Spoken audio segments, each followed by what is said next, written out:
Hello, my name is Mike Scheffler with Citywide Title, and I am here with Sheila Strutz, broker. And Sheila, thanks for joining me. Of course. Thanks for having me. How long have you been in real estate for? So I'm actually newer to real estate. It's been about a year and a half. Prior to this, I used to manage 22 Walmarts. I did assets protection and fresh operations. I worked for Mariano's as a store manager. I opened up Target Canada. I worked for Target as a manager as well, so only been salary, but needed to take a step back. I have a 1 and a 3-year-old, so this has to be, it's an awesome career because you're an independent contractor and you could kind of come and go as you please and work as much or as little as possible. So I'm there for my kids and then also able to start a new career. So really excited about it. Kind of wish I would have done it sooner. Yeah, and you've seen a ton of success so far as a realtor. What do you think has made you so successful? I feel like just networking and talking to people. I feel like you need to listen to your clients and you need to make sure that you're doing whatever you can to help them. And I think that personal touch is always going to make you successful in any career that you're in. Great.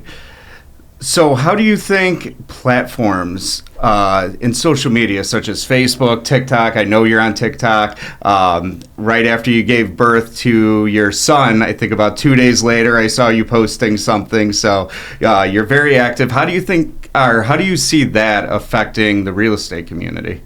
I mean, I think it's helping. I think it's opening the eyes of like first-time home buyers. It's educating pretty much everyone. If you're selling, buying, if you have a question, you can look it up automatically and find the answer, which is giving buyers and sellers more power, which I think is great. I like when I meet clients who have done some research and are educated and kind of know what they want, because it makes the process a little easier for them as well as myself.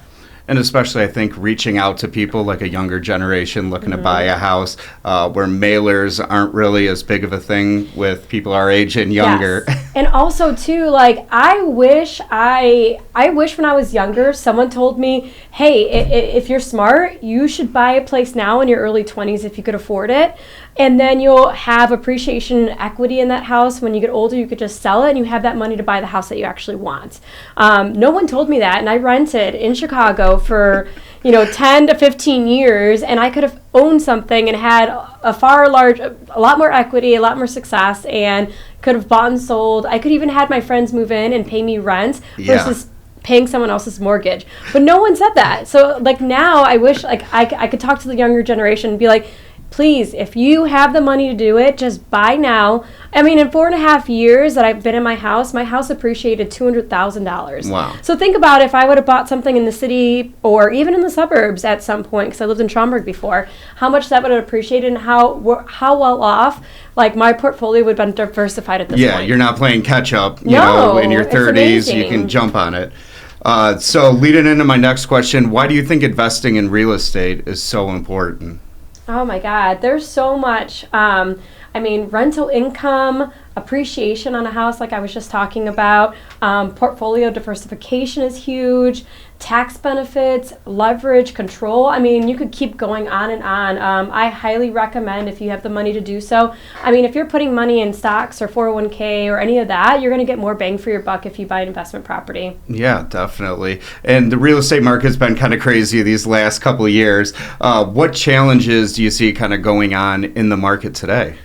I mean, there's a couple that are really huge, and a lot of it's going to affect the first-time home buyers. People that are downsizing or have built equity throughout the years are not going to have as much of a struggle, but interest rates keep climbing, right? And we're hoping they're going to equalize at some point, because when interest rates were 2.5–3%, that just means our economy wasn't healthy. So we don't want that again, unless we're going to go back into a recession, which nobody wants. Yeah.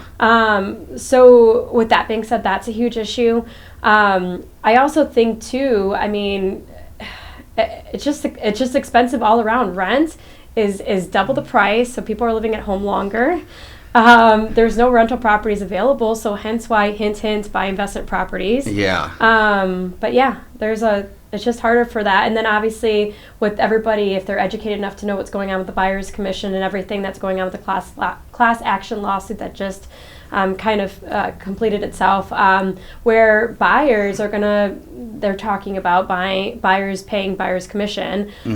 So now you're saying, okay, now you have to put $20,000-$30,000 down on closing, but now you're expected to pay the buyer's your agent's commission. And as a first-time home buyer, you need an agent. Believe me, you're going to be a lot more trouble if you don't use one. Oh, yeah. So that's definitely something that you have to think about. So I always tell people, if you're waiting, just buy now, and you could always refinance if you need to. Yeah. You'll save a lot more money in the long run, believe me. So what advice would you give kind of a first-time home buyer that's looking, to buy real estate? Really just do your research, do your homework. I feel like I've had buyers in the past where they weren't looking into the neighborhoods that they were looking to buy in, and then they see the house, they like it, and then they did some research after we put an offer in, and then back out. So make sure you know what you want, what you're looking for, how much you could afford. So even though your lender comes up to you and says, hey, you could afford an $800,000 house, don't do it. That's goofy. Buy half of that if you can. I mean, I know when we were looking to buy, they're like, yeah, you have $1 million to spend. I'm like, don't do that. Like, live within your limits. Live within your limits, because there's a lot of other things that come into play that most first-time home buyers don't realize they have to spend money on. Yeah. So really just think about that and talk numbers with your lender. Ask those questions now, so you're not stuck in a sticky situation in the long run or in the future. Yeah. What key factors do you think you need to consider when you're buying, a property in terms of location? The biggest things that people look at is, schools, right? So if you're having kids or plan to have kids, you want to make sure that you're in a school district that you're comfortable with. It doesn't matter, where or what it is, but you just want to make sure you understand that piece of it. I think space is super important. I mean, I bought a house. I was coming from 700 square feet in the city and bought a house, and now I have 2 kids, 4.5 years later, and I'm like, wow, I should have bought a bigger house. And at that point, I was like, I don't need it. You do need it. So just really think about that. And even if you buy something that is not as big as you would like, you could always buy something in the future. So just making sure, again, that you stay within your means. I always say location, space, schools. And then like those couple things that you can't live without. So if you want a washer and dryer on the first floor with your bedrooms or, upstairs, then that's something you need to look for, because even though you say, oh, I'm going to be fine, when you're trudging down 2 flights of stairs to do your laundry every day, when it's, -20, you're probably going to regret that decision. Yeah. The house we just moved into has stairs, like a lot of stairs. And we went from having a ranch style house to a house with stairs. So like our legs were killing us when we were moving in, putting everything upstairs, and then 2 big dogs racing up and down the stairs. It was something different for us. Yeah, I felt like ours was like our narrow bathrooms. We have very narrow bathrooms. So now with kids, we have step stools, so you can't get around them. So wishing we thought through that a little bit differently, as well as closet space. Yeah. We have his and her closets, and they're both ridiculously small, so that's always fun. So you're heavily involved in community events. I see you always, you're at different locations posting about different small businesses that you visit. Can you talk a little bit about some of these community events and areas you like to kind of stop in and visit and focus on? Yes. Oh my God. I feel like I could talk about that forever. And you just did one last night too. Yeah. I did a seminar yesterday at Nick and Ivy in Lockport. I'm a Rotarian in Lockport. I'm part of the Homer Glen Junior Women's Club. I'm part of the Frankfurt Chamber, the Homer Glen Lamont Chamber. I feel like I do a lot. The most recent event that I helped out with the Rotary Club was our coffin races. It was a huge success. I think we raised about $26,000 that we're going to give back. And now I'm actually working with them on food baskets to give back to 80 families in need. So if you guys have any resources or know anybody that would be able to help, I'm going to reach out to all the local stores and retails, and then obviously the food pantry. So that's going to be the next event. Awesome. Yeah, I know you're in Lockport a lot. Is that one of the kind of the bigger growing areas you see in the real estate market? You know what? Now, compared to 4.5 years ago when I moved out this way, I didn't even know I wanted to live in the south suburbs, honestly. And we started looking, and Lockport didn't have the downtown area. I think there might have been like one restaurant, and there was like one under construction. And then now there's like 2 new breweries, which are awesome, by the way. Lock and Mule and Nick and Ivy are awesome, so definitely go there if you're in the area. Tallgrass, I'm actually going for my birthday. It's an amazing restaurant. It's been around there for a while. There's a wine bar. There's Embers. They have a speakeasy upstairs. Is Tallgrass, that's a Michelin star restaurant, isn't it? Yeah, it's amazing. I love it there.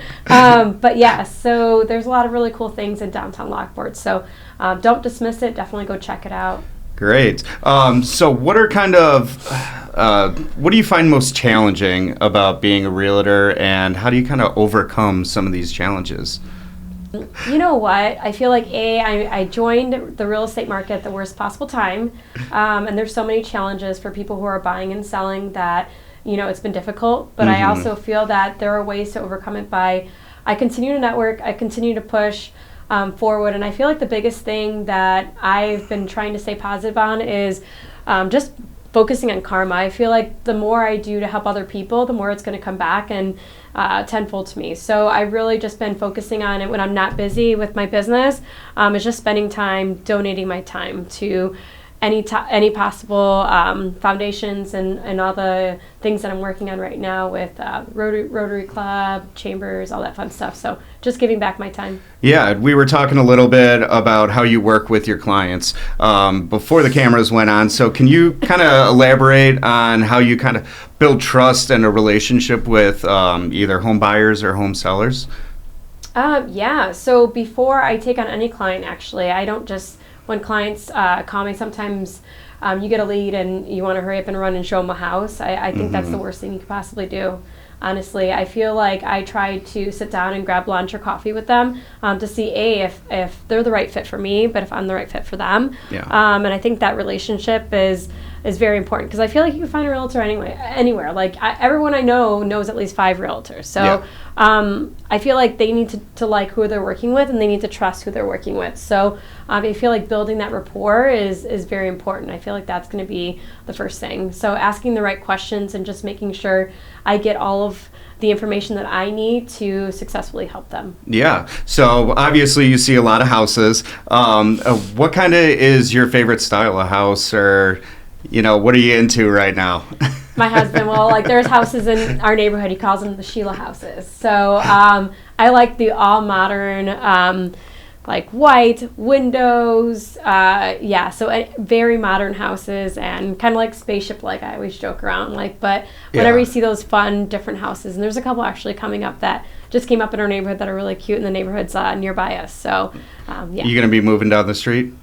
I wish at some point soon. I just feel like right now we live across the street from a park, and my kids would not be happy if we moved away from the park that we live across the street. Yeah, my brother just bought a house, and they back up to the park, so their 2 little kids just love it. They just open the gate and they're in the park. That's it. So what do you see the real estate market like right now? I mean, I feel like a lot of people are waiting. So the seminar I just did was around winning the bid. So the last 8 buyers I've had where we had multiple offers. So it was either between 5 to 10 offers, some of them a little bit more. So what I always tell people, it's like, okay, well, if it's 7.5% and we have 10 offers on the table and you're fighting for that house, what do you think is going to happen when it goes down to 6%? Yeah. What do you think if it goes down to 5%? So now, instead of 10 offers, you're going to have 40 offers, 50 offers, and how much over list, how much over appraisal? You're going to have to do appraisal gap addendum, escalation clauses. You might not get that money back. Instead of bringing 20 grand to the table, you're going to have to bring 50, 60, 70, who knows? So is it really worth it? If you think about the 30 years on the interest rate and you divide that money up, it's pretty much $20, $30 difference every month. So you could refinance if you need to. Find the house that you want, and then we'll figure out the rest later. Yeah. So if someone's looking to buy or sell a house, when do you think the best time to get in contact with a realtor is? As soon as you think you're going to buy, because the whole team, I work with a team of people, so I want to make sure that that the person I'm working with is educated. So even if they're not going to buy tomorrow and they're going to buy in 6 months, definitely talk to me, because then I could get you in touch with the lender. And if you're working on your credit or how to save money or where you're looking to buy and what makes sense, then at least I could give you that education piece where at least 6 months down the line, you're ready to go. You're not like, oh, wow, now I want to buy because I need to buy because my, my lease is up or whatever the case is, and now you need like 4 more months to save, or your credit isn't where you need to, or your interest rate isn't where you want it to be.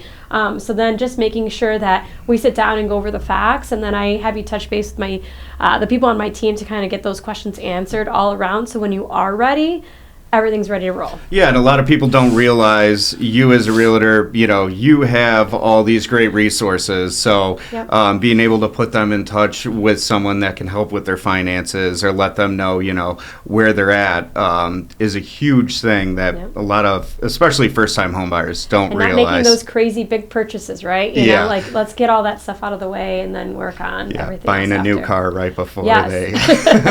Education is key. A lot of people just don't know those things. It's nothing wrong with that. So do you have a particularly rewarding kind of situation that you've come across since you became a broker? And can you talk us through a little bit about how you maybe overcame that? Oh my goodness. I feel like the biggest difficulty I've had was a short sale working on. So this client of mine is amazing, Spanish speaking, and he went to a couple agents that didn't help him or he didn't trust and didn't feel good about it. But he was going through the foreclosure process and was paying a bankruptcy attorney way too much money to help him. And instead of actually getting him in touch with the right people and educating him, he just kept taking his money. So I kind of came in, gave him the right people to help, and then we are actually going to be closing in his house pretty soon.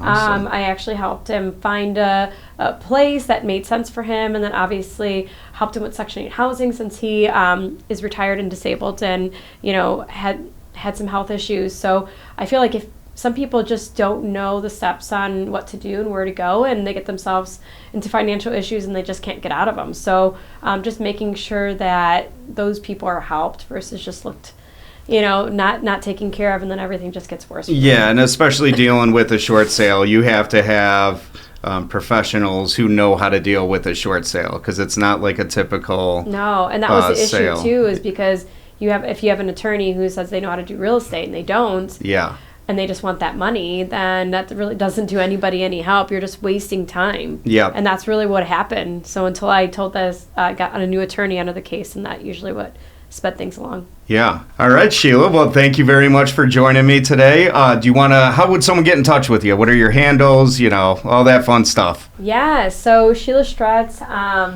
.bairdwarner.com is my website. My number is 773-343-3847, and I have, if you just look me up on social media, I'm on Instagram, TikTok, and Facebook. Awesome. Thanks, Sheila. Appreciate it. Thank you.